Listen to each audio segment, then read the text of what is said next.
Olá, pessoal! A gente agora começa, na verdade, com a introdução ao realismo, que é uma época super bacana na literatura, de grande produção de qualidade, uma infinidade de textos escandalosamente bons, que dão subsídio, na verdade, a toda a transformação do mundo, a mudança para essa modernidade que a gente vive hoje. É uma quebra de paradigma gigantesca em relação ao romantismo, que é o período que antecede, né, o período do realismo, como a gente acabou de ver. E entre o romantismo e o realismo, nesse processo de transformação social, a gente vai ter a literatura sempre, enquanto produção artística, como um índice da subjetividade humana e dos anseios,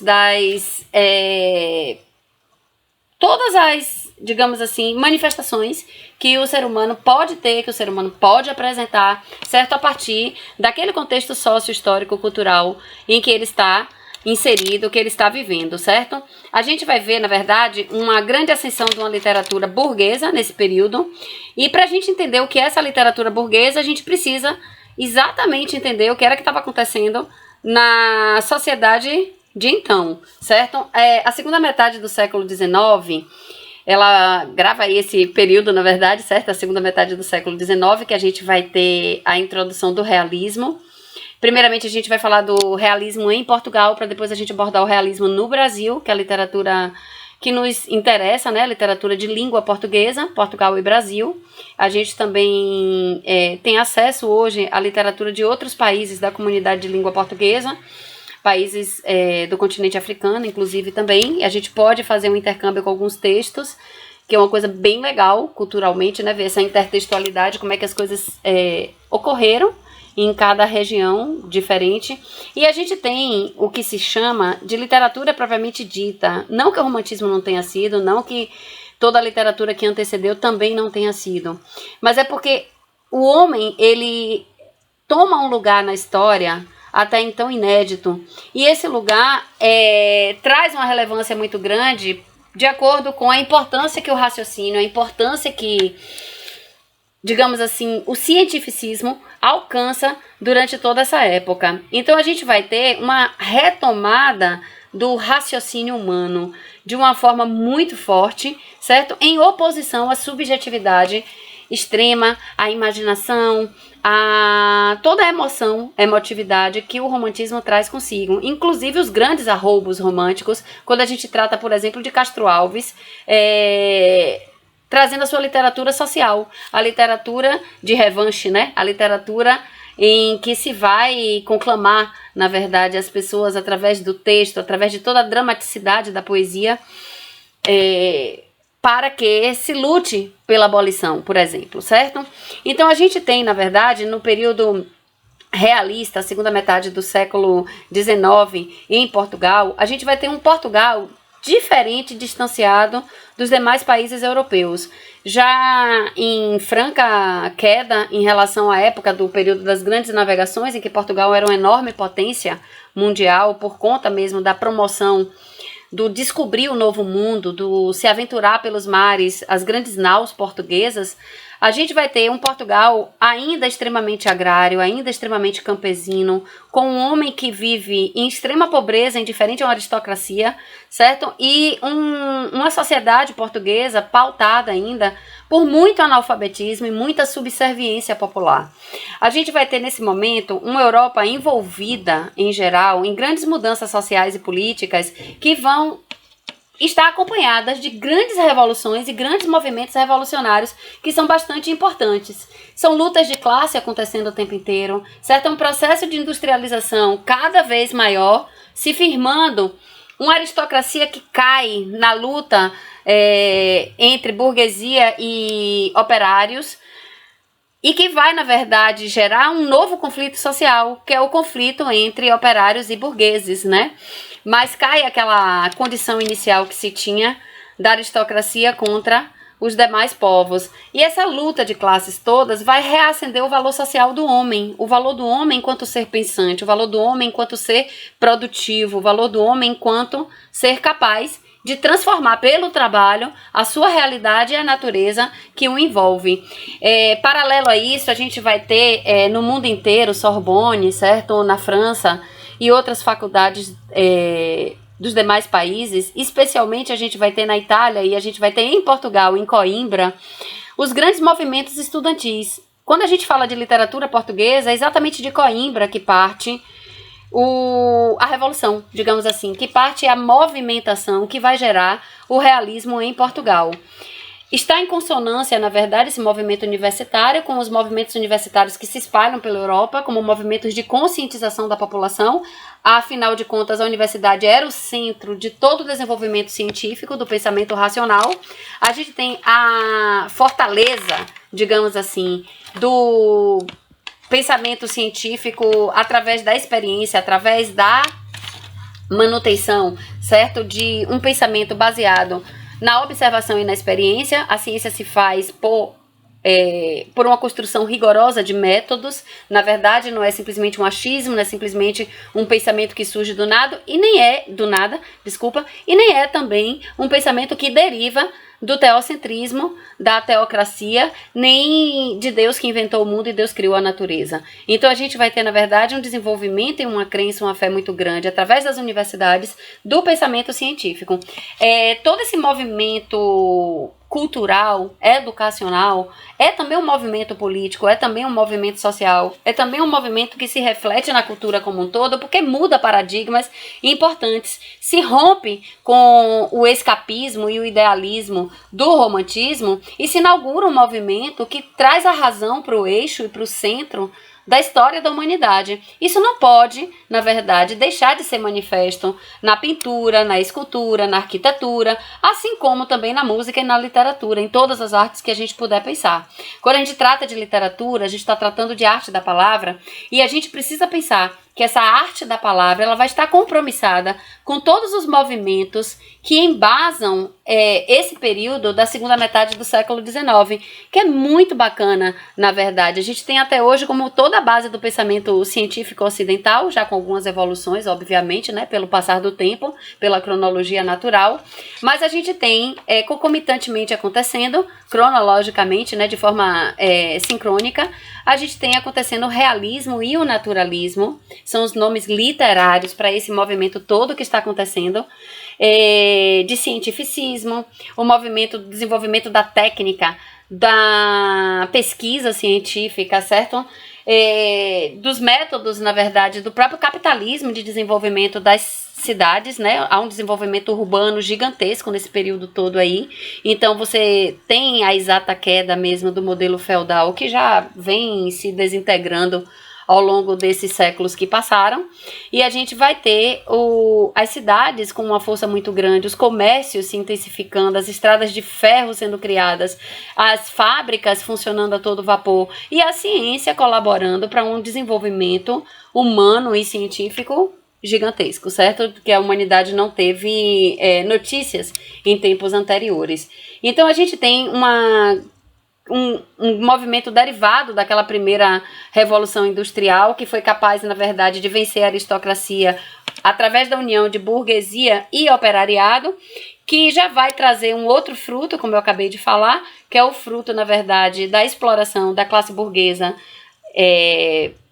para o operariado, né? Então a gente tem, na verdade, o operariado explorado pela classe burguesa, e pela primavera dos povos a gente tem um fortalecimento de um liberalismo gigantesco. Na verdade, o operariado, por sua vez, vai estar sendo alimentado, né, enquanto, digamos assim, ideário cultural, por movimentos socialistas e anarquistas. É nessa época, assim, que surge com força total o pensamento de Marx e Engels, né? A gente vai ver o Manifesto Comunista, a gente vai ver uma série de embasamentos e obras sendo desenvolvidas nesse período.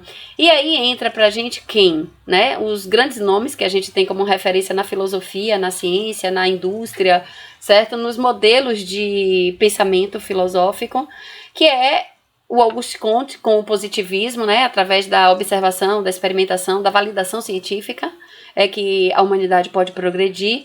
A gente vai ter toda a evolução também, certo, do darwinismo, do determinismo de Taine, e a gente vai ter a teoria da evolução das espécies com uma força muito grande nas descobertas genéticas e científicas, biológicas, a classificação dos seres, a classificação das espécies, e daí deriva, na verdade, uma série de evoluções pelas quais o homem vai passar. Logicamente, a arte deixa de ser uma arte etérea, uma arte fantasiosa, uma arte que passa a ser muito mais comprometida com a realidade. É uma arte que vai mostrar, através do seu viés de criação da realidade, de recriação da realidade, um compromisso maior com tudo aquilo que é mais fidedigno, mais verossímil, digamos assim, para que a gente entenda. E aí vão nascer os romances de tese. O que são romances de tese, né? Através do naturalismo, por exemplo, a gente vê aqui no Brasil e em Portugal também, romances em que se desenvolve uma história, uma teoria, digamos assim, uma tese, de que o ser humano ele é determinado pelo meio em que ele nasce, em que ele vive. Então é como se não houvesse uma esperança, uma transformação. Se o homem vive num meio que é hostil a ele, ele provavelmente vai sofrer as consequências desse meio hostil e vai demonstrar através do seu comportamento, através da sua condução de vida, essa hostilidade toda que ele sofreu, que ele arcou, né, na própria vida dele, no caminhar dele, da história dele aí.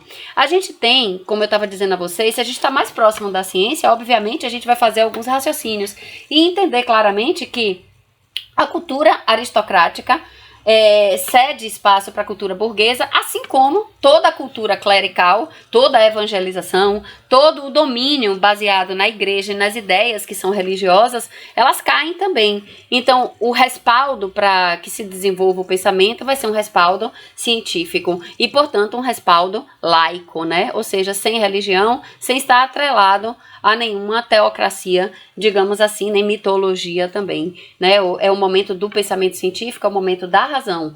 Por outro lado, a gente está falando de um país que fica lá na Península Ibérica, a gente está falando de Portugal. E quando a gente está falando de Portugal, especialmente por sermos colonizados por Portugal e pela nossa língua ser portuguesa também, por essa razão a gente estuda a literatura portuguesa, porque vem aí um fator muito importante de construção da identidade brasileira, de construção da identidade nacional, de construção de parâmetros e de modelos que serviram também para a formação da identidade do povo brasileiro, já que Portugal era o nosso colonizador, digamos assim, né? Nós éramos colônia de Portugal.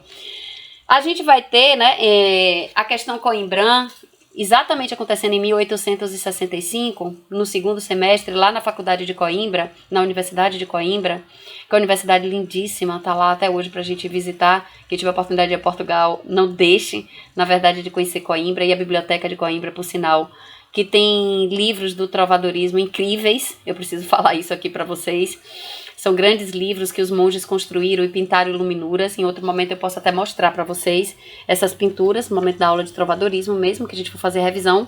Mas é importante que vocês pensem que é a geração de 70, eu falei no ano de 1865, e a gente vai falar dessa década situando que essa transformação toda do realismo em Portugal, ela vai acontecer um pouco depois do movimento na Europa como um todo, porque Portugal tinha uma industrialização tardia. Portugal, como eu falei para vocês, ainda era um país muito analfabeto, ainda era um país muito centrado na realidade campesina. E com essa alfabetização tardia do povo, com essa socialização civil tardia das pessoas, a gente vai ter apenas os movimentos universitários como movimentos que vão se erguer, na verdade, nesse movimento realista. E o que significa o realismo em Portugal? Basicamente, a gente vai ver o quê? Um movimento anti-aristocracia e anti-clerical.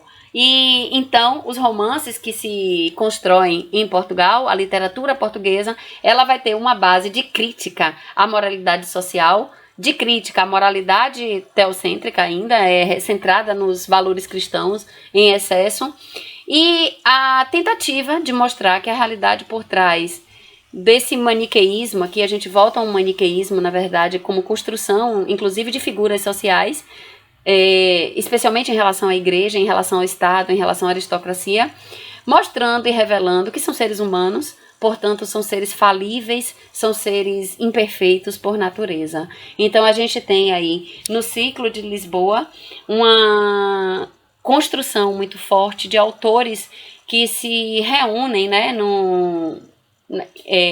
nessa geração de 70, como a gente fala, porque foram as cabeças pensantes que, na verdade, se organizaram já desde Coimbra, 5 anos antes, quando eu falei, certo? E que, com força total, unidos aos outros autores importantes do período, vão se destacar na literatura portuguesa, que é Antero de Quental, Teófilo Braga, Oliveira Martins, Essa de Queiroz, Ramalho Ortigão e Guerra Junqueiro. A gente tem esses nomes como os grandes nomes da geração de 70, certo?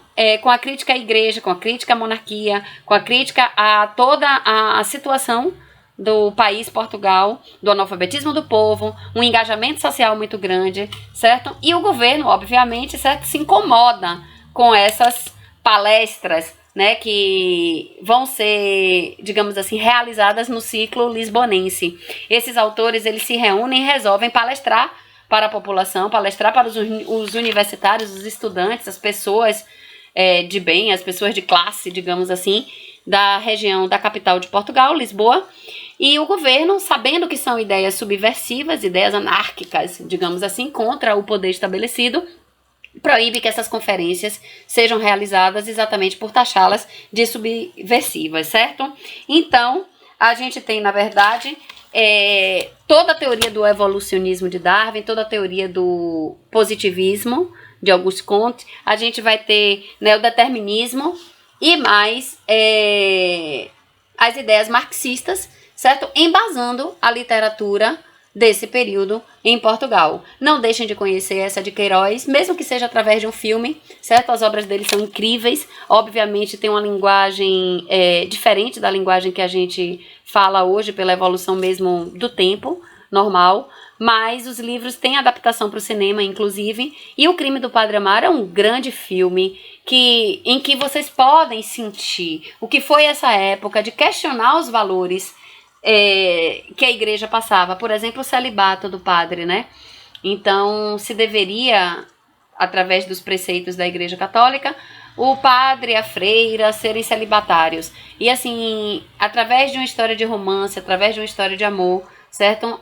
Se revela toda a hipocrisia dessa sociedade que constrói grandes mitos, como foram até cavaleiros medievais na antiguidade, e se vai trazer um compromisso social científico e um compromisso de tese, de comprovação de tese científica, através do romance, através da literatura de ficção.